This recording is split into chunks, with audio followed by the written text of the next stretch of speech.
ஆண்டவர் இந்த நாளில் உங்களை ஆசீர்வதிப்பாராக. வாழ்க்கையில் சில நேரங்கள் நமக்கு பலம் குறைந்த மாதிரி தெரியும், பணம் குறைஞ்ச மாதிரி தெரியும், சுகம் குறைஞ்ச மாதிரி தெரியும், கூட்டம் குறைஞ்ச மாதிரி இருக்கும், நம்ம கூட இருக்கிறவங்க குறைஞ்ச மாதிரி தெரியும். அப்படிலாம் ஆண்டவர் நம்மளை விடவும் மாட்டார், அனுமதிக்க மாட்டார். அப்படி தெரியும்.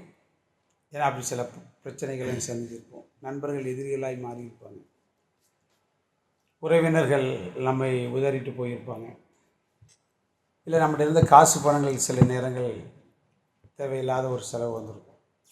அதனால் நம்ம குறைஞ்சி போயிடுவோம். அப்படின்னா அப்படிலாம் விட்டுற மாட்டார். தேவன் அதை விரும்பவும் மாட்டார்.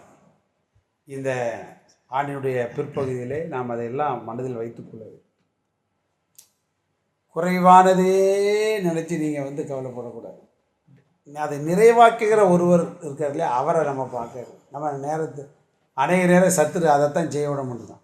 குறைவே பார்த்து குறுகி போயிட்டே இருக்கணும். அந்த நிலைமை இருக்கக்கூடாது. அதைத்தான் ஆண்டவர் ஈசா கிட்ட சொன்னார். நீ இருடா, வறட்சி தானே இரு, நான் பார்த்துக்குவேன் அப்படின்னார். ஆனால் நம்முடைய வாழ்க்கையில் தேவன் என்ன சொல்லுகிறார் என்பதற்கு தான் அதிக மதிப்பு கொடுக்கணும். வாழ்க்கையில் அப்படிப்பட்ட சூழ்நிலைகள் நடந்திருக்கலாம். அதனால் அது அப்படி போயிருமா அப்படின்னா அப்படி போகாது தான் வேதம் சொல்லுது. நியாயபதி புத்தகத்தில் பார்த்திங்க அப்படின்னா, இஸ்ரவேல்லாம் கூடி இந்த பென்யமின் கூட்டம் ஏற்கனவே சேட்டை பண்ணுற கூட்டம் பற்றிலாம். அதனால் அவங்க பண்ண ஒரு கூத்துனால அவங்க என்ன பண்ணாங்க அப்படின்னா, நீ பொண்ணே கொடுக்க மாட்டோம் அப்படின்ட்டாங்க. அதனால் இப்போ பிரச்சனை என்ன அப்படின்னா, அதில் இருக்கிற தேவனுடைய பிள்ளைகள் இப்படிப்பட்ட ஒரு இனிமேல் அவங்களுக்கு, அதாவது பொண்ணு கிடைக்காது அப்படிங்கிற ஒரு விஷயம். இப்போ நம்மளும் பாருங்கள், எந்த விசுவாசி எடுத்தாலும், ஊழியக்காரன் எடுத்தாலும், ஆம்பளை பிள்ளையை தாரன்னு இன்றைக்கி பொம்பளை பிள்ளையோட எண்ணிக்கை குறைஞ்சிட்டு வருது. கத்த தருகிற பிள்ளைகளை சந்தோஷமாக வாங்கினோம்னா அதுவே ஒரு ஆசீர்வாதம்.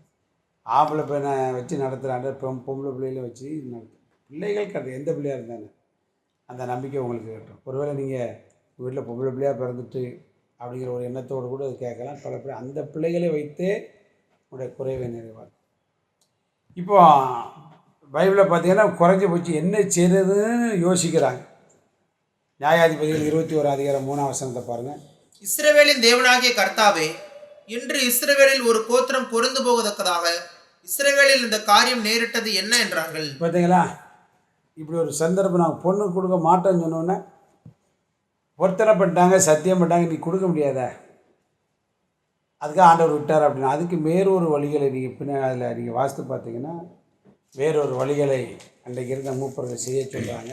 அவங்க செய்த போது அவங்க சொல்கிறாங்க, அப்படி ஒரு பிரச்சனைன்னு வந்துச்சுன்னா 22 அதிகாரத்துடைய பிந்திய பகுதி நம்ம பார்த்தோம் அப்படின்னா, நியாயாதிபதிகள் 21:22 பிந்திய பகுதி, எங்கள் நிமித்தம் அவர்களுடைய தகப்பன்மாராகிலும் சகோதரராகிலும் எங்களிடத்தில் முறையிட வரும்போது நாங்கள் அவர்களை நோக்கி, எங்கள் நிமித்தம் அவர்களுக்கு தயவு செய்யுங்கள், போதும், எங்கள் நிமித்தம் தயவு செய்யுங்கள், பிரச்சனை வந்தால் பார்த்துக்கலாம் அப்படின்னு பேசுகிறாங்க.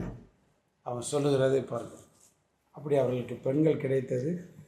அந்த கோத்திரமும் குறைந்து போகாமல் தேவன் என்ன செய்தார், பாதுகாக்கணும். அதனால் உங்கள் வாழ்க்கையில் எதனால் நீங்கள் இப்போ குறைவு ஏற்பட்டிருக்கிறது என்பதை நீங்கள் அறிந்திருக்கிறீர்கள். கவலைப்படாங்க. அந்த குறைவுக்கு வேறு ஒரு வழியை கொடுத்து சகலமும் பெருகவும் விருத்தி அடையும் கர்த்தர் உங்களுக்கு உதவி செய்யும். God bless you.